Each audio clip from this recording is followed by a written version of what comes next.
You have been quoted as casting considerable doubt on the possibility of integrating, quotes, races of totally disparate origins and cultures. In fact, you've been quoted as saying that such integration is one of the great myths of our time. It has never worked throughout history.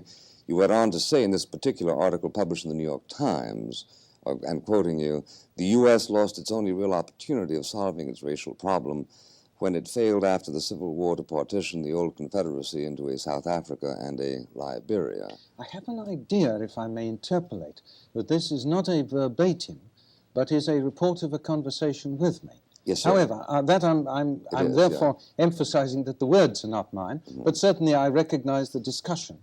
I would say there is a limit to the number of, and I'm going to use this word in an entirely neutral sense, aliens who can be brought into a nation, particularly as close-knit and concentrated a nation as Britain is, without breaking the bounds of that society and setting up intolerable frictions and stresses as damaging to one side as to the other. Now, this is a question of number, but the relationship between number and difference is clearly important, because the more different they are, and colour is a signal, an outward signal of difference. It's not significant itself, but it signalizes other differences that one can't deny. The greater the difference, the smaller the numbers that can at any one time be accepted without breaking or being thought to break, which comes to the same thing, for we're talking about psychology, the framework of a nation and of a society. So it's numbers. But doesn't one suppose that as this population increases, the processes of acculturation go forward, so that after the passage of a generation, you're simply dealing with Englishmen with a black skin rather than with Pakistani? Well, actually not. In fact, as the numbers increase, the tendency is for separation to increase. Let me give you a fact which will illustrate that. In Birmingham, which is near my own constituency of Wolverhampton, in Birmingham, which is a city of over 1 million, the proportion of coloured births 2 years ago, that's the latest figures, was 20%, 1 in 5. And it had risen from 5% to 20% over the previous decade. Now, of those coloured births, 10 years ago, a quarter were mixed. At the last available... You're talking about racially mixed? Racially mixed, yes. One parent white, one parent coloured. Last year, rather the year before, only 1/8.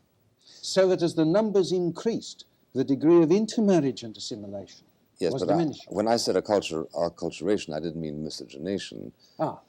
My point is, doesn't one suppose that the passage of a generation spent in Birmingham produces Englishmen?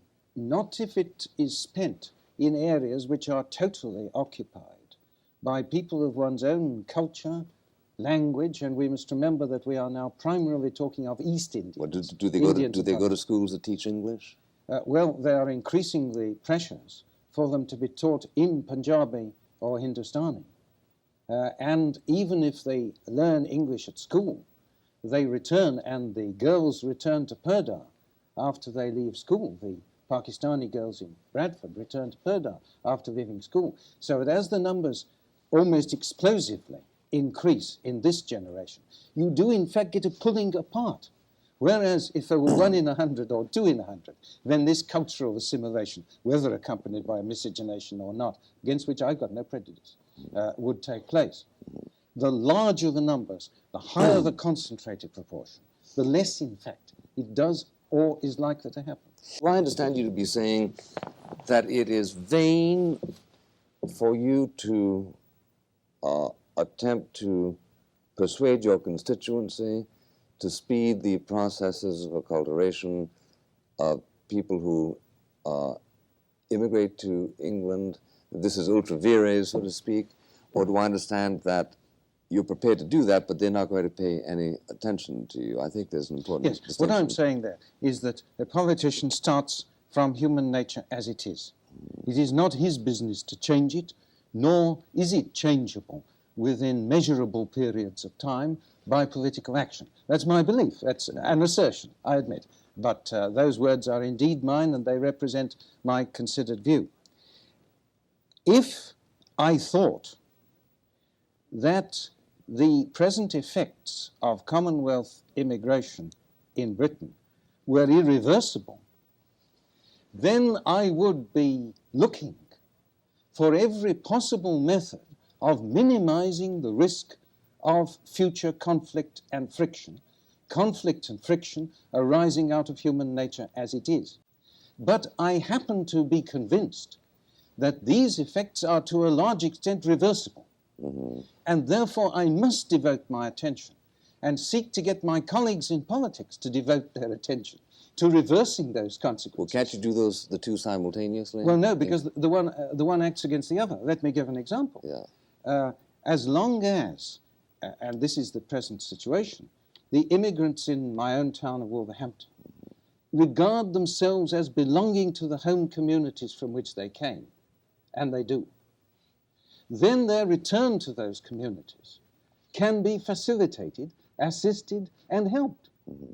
But everything which you do to persuade them that that is the wrong thing for them to be aiming at breaks down the very pattern and texture which makes it possible for us to escape from, not all, man never escapes from all the consequences of his foolish actions, but perhaps the most severe. And what sort of progress as a practical matter? I understand that some poll reveals that a significant minority of the people you are discussing welcome your offer to help them return. Is that because they came to England thinking of it as a temporary sojourn, or what? This is almost invariably the case.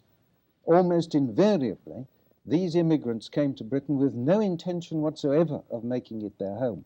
And even when they brought their children, it was, and they will tell you this, with the object of acquiring an education in England for their children as an asset back home. In the same way that Irishmen go to England and return to Ireland? Yes, there is their roughly balanced flow one way or the other. And incidentally, I would anticipate that if there were major repatriation, as I believe there can be and hope there will be, I would still anticipate that the economy of a number of the West Indian islands, having become to a considerable extent dependent on remittances from Britain, it would be reasonable to arrange for a certain quota of labor, a kind of revolving quota, to be maintained almost indefinitely. This would present little or no problem, and should, I think, be one of the provisions. You mean 5 and 10 year work permit kind of situation? That sort of thing, yes. Accompanying a program of repatriation. Isn't this a little bit dirigiste for somebody of your economic inclinations? Not to help people to do what they want. But you're telling them what to do if you give them 10-year working papers. I see. No, I think we're perhaps here confusing two things. We're confusing the fact that, in my opinion, the majority, but even upon a snap inquiry, almost 50%, opted to go home if helped.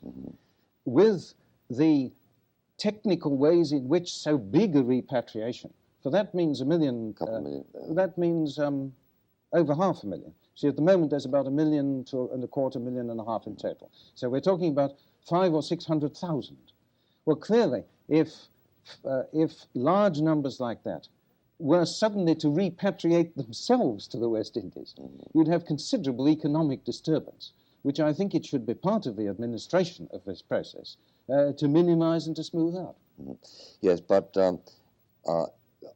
it seems to me obvious that if a particular resident of England desires to become instead a resident of Kenya or a resident of Nassau, he is following his own inclination, yes. And as a government you're willing to help him to the extent that you become useful. Yeah. But the notion of having a master plan strikes me as highly interventionist in a sense in which is not normally associated with you. Have I said anything which can fairly be described as a master plan? Well, the notion of a revolving situation where X number are admitted and Y number are ejected and so on and so forth strikes me as pretty schematic. Of course, all regulation of entry into a country is interventionist. Yes. And here we come to the boundaries between a free economy and the existence of a state. Yes. We come to the contradiction of which I'm often, I believe, wrongly accused, a contradiction between laissez-faire economics and being a Tory in politics. A nation protects itself against various forms of destruction or blurring of its identity.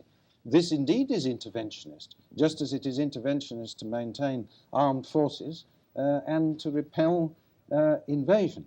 Still, without going to that theoretical extremity, I would not have thought that given one's object is to facilitate a reversal intended originally and still willed by the majority of those concerned of an immigration which took place over the last 10 or 15 years, that it is not unreasonably interventionist to say this has got to take place over a period.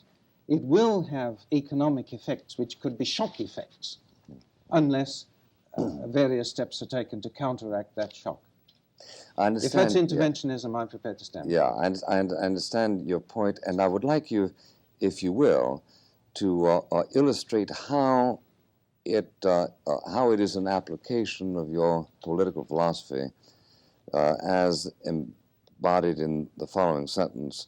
The supreme function of the politician, you wrote, certainly of the Tory politician, is to enable laws and institutions to overcome their inertia and to judge the point at which the benefits of inertia are outweighed by its disadvantages. Well, certainly Commonwealth immigration and the legal background to it, which I explained to you earlier, is about the best example of what I had in mind there, which you could possibly find. Here, as I explained, when we were an imperial power, we maintained the theory that all being subjects of a crown, we were all alike in status. Now, if you like, you can regard this as a typical piece of British humbug, because until recent years, indeed until the advent of air transport, only a tiny, tiny, tiny number of those outside the United Kingdom who were nominally British subjects could in any way take practical advantage of this status. Indeed, it was a fiction which could only be maintained as long as it wasn't put into practice on any substantial scale. Nevertheless, I would say that for an imperial power, there were advantages in this, and that it was one of the things which we were, I think, justly proud of, that when an Indian in 1850 or 1930 landed in Britain, you couldn't tell him apart in the law or any of his rights from an Englishman. But then circumstances changed. The empire was dissolved into independent countries. But the law persisted.